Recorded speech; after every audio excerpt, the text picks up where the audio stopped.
Hello everyone, कैसे हैं आप सब। होपफुली फाइन होंगे। मैं उम्मीद करता हूं कि जो कल मार्च एक्सपायरी एंड हुई है वो आपकी प्रॉफिटेबल गई होगी।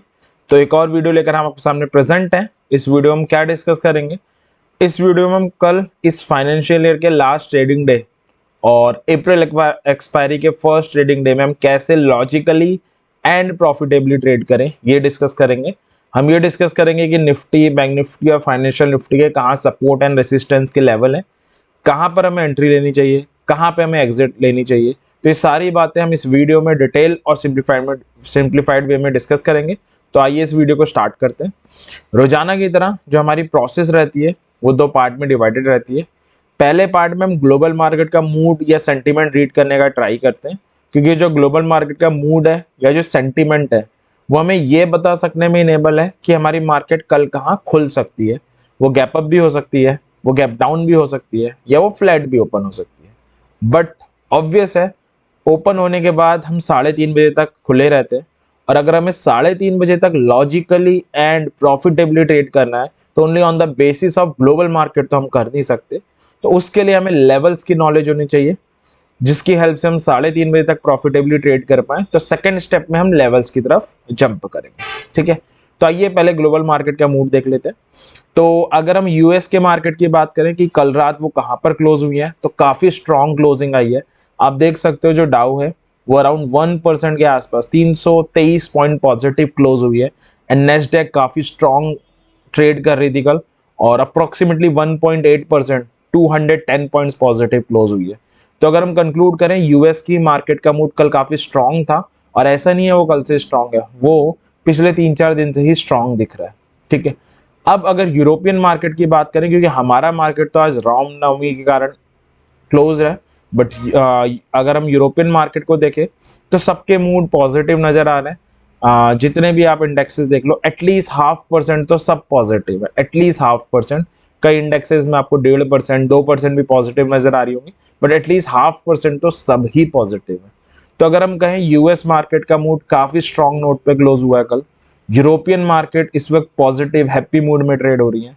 अगर हम यूएस के फ्यूचर्स देखें, क्योंकि ऑब्वियस है यूएस मार्केट तो रात को खुलेगी 7:30 बजे, बट उसके फ्यूचर्स तो ट्रेड हो रहे हैं, तो फ्यूचर्स का मूड भी हैप्पी है। डाउ 138 पॉइंट प्लस पे ट्रेड हो रही है, नेस्डेक 27 प्लस पे ट्रेड हो रही है। तो कंक्लूजन यही है, सब जगह हैप्पी माहौल नजर आ रहा है, कहीं से अभी तक कोई नेगेटिविटी नजर नहीं आ रही है। सारी मार्केट्स पॉजिटिव ग्रीन टेरिटरी में ट्रेड हो रही है। ठीक है, अब इसका इम्पैक्ट हमारे फ्यूचर्स पे क्या हो रहा है, क्योंकि हम ऑब्वियस हैं क्लोज्ड है हमारे पर्सनल इंडिया के फेस्टिवल के कारण। बट जो फ्यूचर है निफ्टी के वो तो सिंगापुर में ट्रेड होते हैं, सिंगापुर में हम ओपन है, एक्सिस निफ्टी के नाम से हम ट्रेड भी हो रहे हैं। वो ट्रेड हो रही है 17,243 के अराउंड। तो काफ़ी अच्छी गैप अप ओपनिंग की तरफ इंडिकेशन मिल रहा है, 100 plus at least gap up opening की तरफ इंडिकेशन मिल रहा है कि हम ओपन हो सकते हैं जब फ्राइडे को हमारे यहाँ ट्रेडिंग रिज्यूम होगी। तो कंक्लूजन यही है, सब हैप्पी मूड नजर आ रहा है, और उस हैप्पी मूड के कारण हम भी एक गैप अप ओपनिंग लेने की तैयारी कर रहे हैं। ऑब्वियस है, अभी टाइम बचा है, यूएस की मार्केट की ट्रेडिंग बची है और आज का पूरा दिन भी बचा हुआ है। उसके बाद ही हम कुछ कंक्लूजन कंक्रीट निकाल सकते हैं। अभी के हिसाब से कंक्लूजन सिर्फ और सिंपल सा है कि हम एक पॉजिटिव गैप अप ओपनिंग की तरफ इंडिकेट प्रोसीड कर रहे हैं। और एक चीज़ और हम देखें तो हमारी पर्सनल एक्सपायरी थी, उस कारण 17,000 के ऊपर नीचे हम घूम रहे थे, जबकि जो ग्लोबल मार्केट है वो सब पॉजिटिव थे, मंडे भी, ट्यूसडे भी, वेडनेसडे भी। तो मुझे लगता है एक्सपायरी हमारी कट चुकी है, और पोजीशन से जो थी वो भी हट चुकी हैं। तो हम आगे जाने चाहिए, क्योंकि हम काफ़ी दिनों से रुके हुए हैं, और रीज़न एक्सपायरी ही थी। एक्सपायरी हो चुकी है, पोजीशन हट चुकी है, तो मोस्ट प्रॉब्ली मेरी साइड से 90 से 95% चांसेस है फ्राइडे हमें एक स्ट्रॉन्ग नोट पे क्लोज होने चाहिए। वीकली भी हम स्ट्रॉन्ग क्लोज हो जाएंगे, क्योंकि कंजिक्यूटिवली सेकेंड वीक हम 17,000 को बचा लेंगे, और पॉजिटिव हम क्लोज होने चाहिए। अब ये था ग्लोबल मार्केट का मूड। अब अपनी मार्केट पे आ जाते हैं कि हमने वेडनेसडे को हमारी मंथली एक्सपायरी में किया क्या। अगेन वही रहा, निफ्टी 17,000, बैंक निफ्टी 39,500 घूमती रही। लास्ट 1 घंटे में जो बाइंग आई है उसने बड़ी स्ट्रॉन्ग क्लोजिंग्स प्रोवाइड करी है। निफ्टी की क्लोजिंग 17,080 आई है, लगभग 0.76% पॉजिटिव क्लोज हुई है। बैंक निफ्टी का भी सेम प्रोसीजर था। अब इंडिविजुअल चार्ट पे चलते हैं और कुछ इंटरेस्टिंग चीज देखते हैं। अब ये बैंक निफ्टी का चार्ट है। बैंक निफ्टी ने क्या किया है, बहुत अच्छी चीज करी है, वो ये कि 13 EMA के ऊपर क्लोज देकर गई है, एक अच्छी क्लोज देकर गई है। अब बैंक निफ्टी के सामने फ्राइडे का क्वेश्चन, क्या ये 13 EMA के ऊपर सस्टेन करती है, और एक 40,000 का इंपॉर्टेंट लेवल आ रहा है। अगर इसे फ्राइडे सस्टेन कर जाती है 40,000 और इस EMA को लेवल को, हम अपकमिंग डेज में एक रैली यानी बाउंस बैक एक्सपेक्ट कर सकते हैं। फाइनेंशियल निफ्टी के चार्ट में चले तो लगभग आइडेंटिकल है, इसने भी बड़ा अच्छी तरह से 13 EMA को गेन किया। अगर आप देखोगे तो 13 EMA को गेन करके बंद हुआ है। अगेन ये भी फ्राइडे सस्टेन करता है तो इट्स अ गुड थिंग, हम एटलीस्ट 18,000 और 18,250 तक के लेवल्स देख सकते हैं। तो बैंक निफ्टी और फाइनेंशियल निफ्टी एक स्ट्रॉन्ग हर्डल के ऊपर क्लोज देकर गई हैं वेडनेसडे को, जो इट्स एक पॉजिटिव इंडिकेशन है। बस अब सस्टेन की देरी है, अगर हम सस्टेन करते हैं तो आने वाले दिनों में हम एक रिलीफ बाउंस बैक एक्सपेक्ट कर सकते हैं।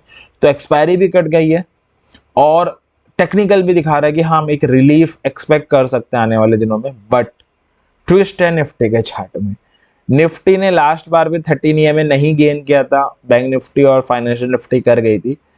फ्राइडे वेडनेसडे को भी टच करके क्लोजिंग नीचे आई है। तो जो एक्सिस निफ्टी एक गैप अप ओपनिंग की तरफ इंडिकेशन दे रही है, सवाल ये है कि गैप अप तो हो जाएगा 13 EMA के ऊपर, क्या संभाल पाएंगे? अगर संभल जाएगा और ऊपर क्लोजिंग आ जाएगी, it's again a positive indication. तीनों इंडेक्सेस इस बात का दिन इंडिकेशन दे देंगे कि हम आने वाले दिनों में एक रिलीफ बाउंस बैक एक्सपेक्ट कर सकते हैं। तो सिंपल सी चीज है, 13 EMA के ऊपर दो इंडेक्सेस क्लोज दे चुकी हैं, Nifty just on the verge पे क्लोज हुई है। फ्राइडे इज अ मेक और ब्रेक गेम, अगर ये भी ऊपर क्लोज हो जाती है, बाकी दोनों इंडेक्सेस भी सस्टेन कर जाती है, तो नेक्स्ट वीक हम एक रिलीफ बाउंस बैक एक्सपेक्ट कर सकते हैं। Global markets already bounce back कर रही है, हम एक्सपायरी के कारण रुके हुए थे, नेक्स्ट वीक हमारे लिए भी अच्छा होना चाहिए। तो ये एक ओवरऑल सिनेरियो एनालिसिस थी। अब इंडिविजुअल एनालिसिस कर लेते हैं कि अगर हम मंडे को ट्रेड करने जाएं तो फ्राइडे को, तो क्या क्या लेवल्स होंगे। तो इन लेवल्स को डिस्कस करने से पहले एक इंपॉर्टेंट चीज जिसमें मोस्टली लोग कंफ्यूज हो जाते हैं, ये जो लेवल्स हैं स्पॉट के लेवल्स हैं, फ्यूचर्स के नहीं है। अगर इनमें ट्रेड बनती है, आप फ्यूचर्स में ट्रेड ले सकते हो या ऑप्शंस में ले सकते हो। ऑप्शंस में कौन सी स्ट्राइक लोगे, कई लोग इसमें भी कंफ्यूज होते हैं। तो जस्ट आउट द मनी के या उसके बाद वाली आउट द मनी आप ले सकते हो, नियर अबाउट जिसका डेल्टा 0.4 हो।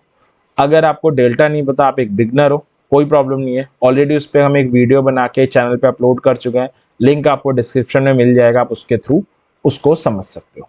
ठीक है, अब हम लेवल्स पे जंप करते हैं। सपोर्ट है 17 16 750, रेसिस्टेंस है 17 250, 17 480 से 551 का जोन, क्रूशियल लेवल 17 100 है जहां पर 13 EMA आ रहा है।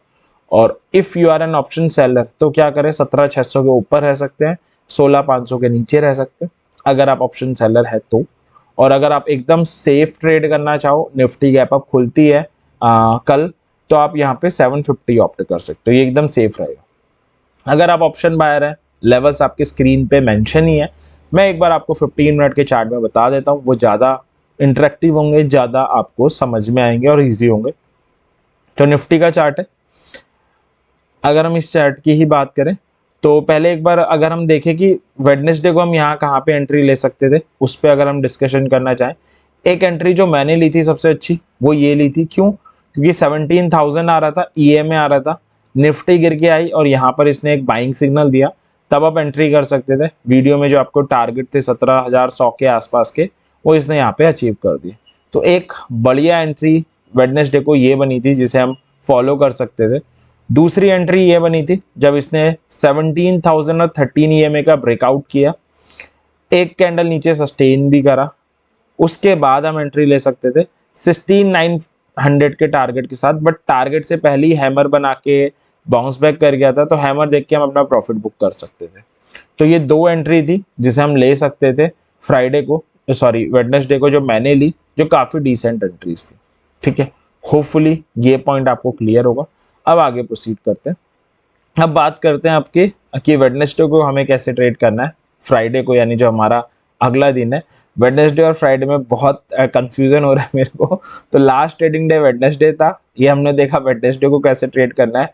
अब देखते हैं फ्राइडे जो हमारा नेक्स्ट ट्रेडिंग डे है कल, उसमें कैसे ट्रेड करना है। ठीक है, तो 3 टाइम की पॉसिबिलिटी है, या तो हम गैप अप हो सकते हैं जो मैक्सिमम 90% प्रोबेबिलिटी है कि हम होंगे, गैप अप होने के केस में दो टाइप के गैप अप हम ले सकते हैं, एक छोटा सा स्मॉल गैप अप, एक कोई बड़ा गैप अप। तो पहले छोटे गैप अप में देख लेते हैं, फिर बड़े गैप अप को कैसे डील करना है वो भी देख लेंगे। तो छोटा गैप अप का क्या मीनिंग है कि निफ्टी 17,100 के नीचे क्लोज हुई है। छोटा गैप अप का मतलब हम 17,100 के ऊपर ओपन हो, ठीक है। तो अगर हम एक स्मॉल गैप अप लेते हैं जिसके चांसेस कम नजर आ रहे हो, 17,100 के ऊपर ओपन होते हैं और दो कैंडल सस्टेन कर जाते हैं 15 मिनट की, इट्स अ कॉल टाइम। आप कॉल बाय करोगे, 17,250 आपका पहला टारगेट होगा और 17,400 के लिए आप दूसरे टारगेट के लिए इंतजार कर सकते हो अगर 750 के ऊपर क्लोज देके सस्टेन करें। अगर ऊपर खुलने के बाद क्लोजिंग 17,100 के नीचे आ जाती है, कैंडल सस्टेन भी कर जाती है, आप पुट बाय करोगे, इट्स अ पुट टाइम। कौन सी कॉल पुट बाय करेंगे, जस्ट आउट द मनी हमने डिस्कस कर लिया। टारगेट्स आपके 17,000 और 16,900 हो जाएंगे। स्टॉप लॉस मैं भी आपको बता देता हूँ। एक बड़ा गैप अप हो सकता है, बड़ा गैप अप मतलब 250 के ऊपर खुले, ठीक है, क्लोज दे, एक कैंडल और सस्टेन करे, देन आप बाय करोगे। 17,400 आपका पहला टारगेट होगा और एक 17,500 के आसपास से पूरा जोन आ रहा है, वो आपका दूसरा टारगेट होगा। अगर 17,250 के ऊपर खुल के क्लोजिंग नीचे देती है, एक कैंडल सस्टेन करती है, इट्स अ पुट टाइम, आप जरूर पुट बाय करोगे। 17,100 आपका फर्स्ट टारगेट होगा जो 13 EMA का लेवल आ रहा है और 17,000 आपका दूसरा टारगेट होगा। ये था कि अगर निफ्टी गैप अप खुले तो हमें कैसे डील करना है। अगर हम स्टॉप लॉस के बारे में डिस्कस करें तो स्टॉप लॉस कॉल के केस में लेट्स से हम 17,100 वाली ट्रेड ले रहे हैं तो 50 पॉइंट्स नीचे हो जाएगा, और स्टॉप लॉस पुट के केस में 17,100 में 50 प्लस पॉइंट प्लस हो जाएगा। तो जो भी लेवल्स पे आप ट्रेड ले रहे हो, बाई के ट्रेड ले रहे हो यानी कॉल बाय कर रहे हो, तो 50 पॉइंट्स नीचे स्टॉप लॉस हो जाएगा, पुट के केस में ऊपर हो जाएगा। ये था जो मेजॉरिटी सिनेरियो गैप अप होने की, उस सिनेरियो में हम क्या करें, ठीक है। बहुत कम चांसेस है गैप डाउन होने के, बट ठीक है, हो सकती है। तो एक बार गैप डाउन के केस में देख लेते हैं, क्या पता कोई न्यूज़ आ जाए, अभी काफ़ी दिन बाकी है, बट मैक्सिमम चांस नहीं है फिर भी। तो अगर गैप डाउन होने का सिनेरियो क्या है, 17,000 के पास खुले, 17,070-80 जो भी बंद हुई है, अगर 17,000 के पास खुलती है और कैंडल पहले नीचे क्लोज दे देती है, कैंडल सस्टेन भी करती है, it's a put by time, 16,900 आपका फर्स्ट टारगेट होगा। और 17,000 पे खुल के क्लोजिंग 17,000 के ऊपर ही देती है, नीचे खुल के ऊपर क्लोजिंग देती है, कैसे भी एक कैंडल ऊपर सस्टेन करती है, मतलब मार्केट बाउंस बैक के लिए रेडी है। 17,100 आपका पहला और 17,250 आपका दूसरा टारगेट। ये था अगर मार्केट गैप डाउन हमें शो कर देती है तो हम उसे कैसे डील करें। Last but not the least, flat open होने के भी बहुत मिनिमम चांसेस है, बट ठीक है, अगर फ्लैट ओपन हो तो क्या हो। फ्लैट ओपन होने का मतलब है 17,080 के आसपास ओपन होना। ये दिखा रहा है क्लोजिंग 17,116 की। ये 15 मिनट का चार्ट है। अगर कोई बिगनर है मैं बता देता हूँ, जो क्लोजिंग होती है लास्ट आधे घंटे का वॉल्यूम वेटेड एवरेज होती है। तो अगर फ्लैट ओपन होती है उसके बाद आपको देखना है, अगर 17,000 को ब्रेक कर देती है राइज होके और एक कैंडल सस्टेन भी कर देती है, इट्स अ कॉल टाइम, आप कॉल बाय करेंगे। 17,250 और 400 टारगेट होगा। और अगर 17,100 पे जाके सेलिंग सिग्नल आता है, क्रॉस नहीं कर पाती है, मतलब मार्केट दोबारा 17,000 तक जा सकती है। और अगर फ्लैट ओपन होने का नीचे गिरती है, 17,000 पे आती है और 17,000 को ब्रेक कर देती है, लेट से एक कैंडल सस्टेन भी करती है, तो 17,900 और 17,750, 16,900 और 16,750 हमारे टारगेट है। और 17,000 पे आके अगर बाइंग सिग्नल दे, ब्रेक ना करे, तो अगेन आप बाउंस बैक एक्सपेक्ट कर सकते हो। 17,100 के आसपास आपका पहला और 17,250 आपका दूसरा टारगेट होगा। ये निफ्टी के लेवल्स थे, और साथ में ये था कि इन्हें कैसे डील करें गैप अप, गैप डाउन या फ्लैट के केस में। जो टारगेट्स मैंने बताए वो यहाँ पर भी ऑलरेडी मेंशन है, आप यहाँ से भी हेल्प ले सकते हो। अब चलते हैं बैंक निफ्टी में। बैंक निफ्टी का सपोर्ट है 39,539, रेसिस्टेंस 40,000, 40,500, क्रूशियल लेवल 39,750 से 39,811। और अगर आप सेलर हैं 41,500 के ऊपर रह सकते हैं कॉल सेल करने के लिए, पुट सेल के लिए 37,500 के नीचे रह सकते हैं, ठीक है। अगर आप ऑप्शन बायर हैं तो क्या करें उसको डिस्कस कर लेते हैं। अगेन 15 मिनट का चार्ट एक बार ओपन कर लेते हैं, और ये बैंक निफ्टी का 15 मिनट का चार्ट है, ठीक है। तो जो लेवल्स हमने यहाँ पर देखे, एक बार मैं चार्ट में ले चलता हूँ, इन्हीं लेवल्स को हम यहाँ पे समझने का ट्राई करेंगे, ठीक है। तो सबसे पहला केस जो दिख रहा है, जिसकी मेजोरिटी पॉसिबिलिटी दिख रही है कि हम गैप अप ओपन हो सकते हैं। अगर हम गैप अप ओपन होते हैं, दो टाइप के गैप अप हम विटनेस कर सकते हैं, एक नॉर्मल 100-150 पॉइंट का, एक थोड़ा ह्यूज गैप अप। तो अगर एक नॉर्मल गैप अप होता है मतलब 40,000 के ऊपर खुलेगी बैंक निफ्टी। अगेन क्वेश्चन ये है 40,000 बहुत क्रूशियल लेवल क्या सस्टेन करती है? तो अगर पहली कैंडल ऊपर क्लोजिंग दे, सेकंड भी करे, मगर सस्टेन कर गई है, मतलब अब आप एक्सपेक्ट कर सकते हो फर्दर बाउंस बैक 4240 के आसपास पहला और 4500 आपका दूसरा टारगेट होगा। अगर ऊपर खुलने का सस्टेन नहीं करती, क्लोजिंग नीचे दे देती है, एक कैंडल और नीचे क्लोजिंग दे देती है, तो फॉल आएगा 39,750 से 811 का जोन आ रहा है, जहां पर 13 EMA भी आ रहा है, वो आपका फर्स्ट, और 39,500 आपका सेकंड टारगेट होगा। कौन सी कॉल पुट लेनी है? Just out the money again. Stop loss क्या होंगे वो मैं बता देता हूँ, उससे पहले एक बार अगर बड़ा गैप अप हो वो देख लेते हैं। तो बड़ा गैप अप मतलब 40-250 के ऊपर ओपन होना, तो वही सेम है, एक कैंडल क्लोज दे, अगली सस्टेन करे, मतलब और फॉलो अप रैली आ सकती है, 40-500 तक एटलीस्ट बैंक निफ्टी जा सकती है। और अगर ऊपर खुल के सस्टेन नहीं करती, एक कैंडल नीचे क्लोजिंग देती है, दूसरी भी देती है, मतलब 40,000 को टेस्ट आउट करने आ सकती है, तो आप पुट बाय करोगे। और स्टॉप लॉस क्या होगा अगर वो बात आती है, तो उसमें स्टॉप लॉस सी के केस में, तो लेट से आप 40,000 के लेवल ले रहे हो, तो बाई के केस में 100 पॉइंट्स नीचे होगा। और अगर आप स्टॉप लॉस पुट का केस देख रहे हो और 40,000 ले रहे हो, तो 100 पॉइंट्स ऊपर होगा। तो ये आपका स्टॉप लॉसेज हो जाएंगे। ये थे अगर बैंक निफ्टी कल गैप अप हमें विटनेस करती है तो, जिसके मेजोरिटी चांस अब तक नजर आ रहे हैं। दूसरा है बैंक निफ्टी अगर गैप डाउन ओपन होती है, तो इस गैप डाउन को हम कैसे हैंडल करें, जिसके बहुत मिनिमम चांसेस है। गैप डाउन ओपन होना मतलब 1750 से 810 का जो जोन आ रहा है, इसके नीचे ओपन हो और क्लोजिंग भी नीचे दे दे, या इस पर ओपन हो क्लोजिंग नीचे दे दे, एक कैंडल और सस्टेन कर जाए, मतलब इट्स अ पुट टाइम 39,500, और 39,200 से 250 का जोन आ रहा है, वो आपका टारगेट होगा। इस पर खुले और क्लोजिंग ऊपर ही दे दे, या इसके नीचे खुले क्लोजिंग ऊपर दे दे, एक और कैंडल सस्टेन कर जाए, मतलब it's a call time at least 40,000 और 40-50 हमारे टारगेट्स होंगे। ठीक है, ये गैप डाउन के केस में था। सेम अगर कोई बड़ा गैप डाउन हो जाता है, इसके चांसेस ऑलमोस्ट नेग्लिजिबल है, लेकिन फिर भी अगर 39,500 के नीचे हो जाता है, तो सेम तरीके से आप डील कर सकते हो। लास्ट है कि अगर हम एक फ्लैट ओपनिंग ले, तो हम कैसे डील करेंगे। ठीक है, फ्लैट के केस में क्या है, फ्लैट के केस में इसका मतलब है कि हम अराउंड यहाँ कहीं पे खुलेंगे। अगर आप क्लोजिंग देखोगे, तो जो बैंक निफ्टी की क्लोजिंग आई है, अगर हम डेली चार्ट में देखें, या हम डीमेट से कंसीडर कर लेते हैं, बैंक निफ्टी की क्लोजिंग 39,910 आई है। ठीक है, तो 39,910 का क्या मतलब है कि हम यहाँ कहीं पे खुलेंगे जहाँ पे मार्केट हमारी बंद हुई है। ठीक है, तो अगर हम 39,910 पे खुलते हैं फ्लैट, तो कैसे डील करना है मैं एक बार आपको बता देता हूँ, एक सेकेंड बस। तो फ्लैट ओपन होने का मतलब है 39,910 के आसपास मेरा खुलना। अगर मैं यहाँ पे खुलता हूँ तो बड़े क्रूशियल लेवल के नीचे खुल रहा हूँ, तो आपको वेट करना पड़ेगा। अगर 40 के ऊपर क्लोजिंग दे देता है, राइज होकर एक कैंडल सस्टेन भी कर देता है, इट्स अ कॉल टाइम, आप कॉल बाय करेंगे। 40 या 250 के लेवल एटलीस्ट आप एक्सपेक्ट कर सकते हो, देन 40-500। और अगर यहाँ पे जाके इसे इसके ऊपर क्लोज नहीं दे पाता है, सेलिंग का सिग्नल देता है, मतलब आप बेरिश ट्रेड लोगे, पुट बाय करोगे। और 39,750 से 810 जो 13 EMA का लेवल आ रहा है, वहां तक एटलीस्ट एक्सपेक्ट कर सकते हो फर्दर फॉल आ सकता है, और इसे ब्रेक करे 39,500 तक जा सकता है। और फ्लैट ओपन होने के बाद अगर नीचे गिरती है, 750 से 810 का जोन आ रहा है, यहाँ पर बाइंग सिग्नल बनाती है, मतलब अगेन ये 40,000 को रिटेस्ट करने जाएगा। और अगर इसे ब्रेक करती है, देन फर्दर फॉल है 39,500 तक। तो ये था कि अगर बैंक निफ्टी फ्लैट ओपन हो तो उसे हमें कैसे डील करना है। तो ये हमारे निफ्टी बैंक निफ्टी के केस थे कि अगर मार्केट कल गैप अप, गैप डाउन या फ्लैट कैसे भी ओपन हो, तो हम उसे कैसे डील करें। बैंक निफ्टी के लेवल्स ये रहे। अब हम चलते हैं फाइनेंशियल निफ्टी पे।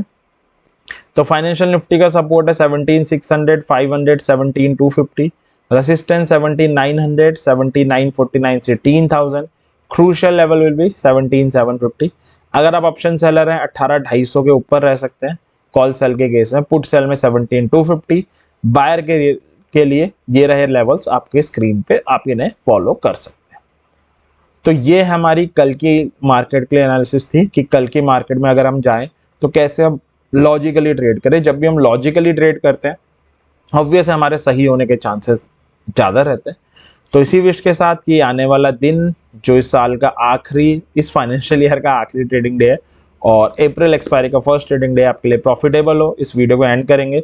वीडियो पसंद आई हो लाइक करना ना भूलें, चैनल को सब्सक्राइब भी कर दें ताकि हम ऐसी और वीडियो लेकर आएँ तो आपको पता चलता रहे, आपको सीख सको और लॉजिकल ट्रेडिंग की तरफ मोटिवेट हो सको। एक इंपॉर्टेंट चीज़, जब भी आप ट्रेडिंग करते हो अपने हार्ड एंड मनी लगाते हो, ऑब्वियस है अपनी हार्ड एंड मनी के लिए सबसे अच्छा डिसीजन या एनालिसिस एक इंडिविजुअल खुद ही कर सकता है। ये एनालिसिस मेरे लिए है कि मैं कल जब मार्केट में जाऊंगा तो अपनी हार्ड एंड मनी को कैसे लगाऊंगा। अपनी हार्ड एंड मनी लगाने से पहले अपना एनालिसिस खुद कीजिए, क्योंकि आपसे बेस्ट आपके लिए डिसीजन कोई नहीं ले सकता। जो भी एनालिसिस होगी वो आपकी होगी और जो प्रॉफिट और लॉस होगा वो भी आपका होगा। इससे आप हेल्प ले सकते हैं, लेकिन एट द एंड जो डिसीजन होगा वो आपका ही होने वाला है। तो थैंक यू वेरी मच इस वीडियो को देखने के लिए। Happy trading, good bye.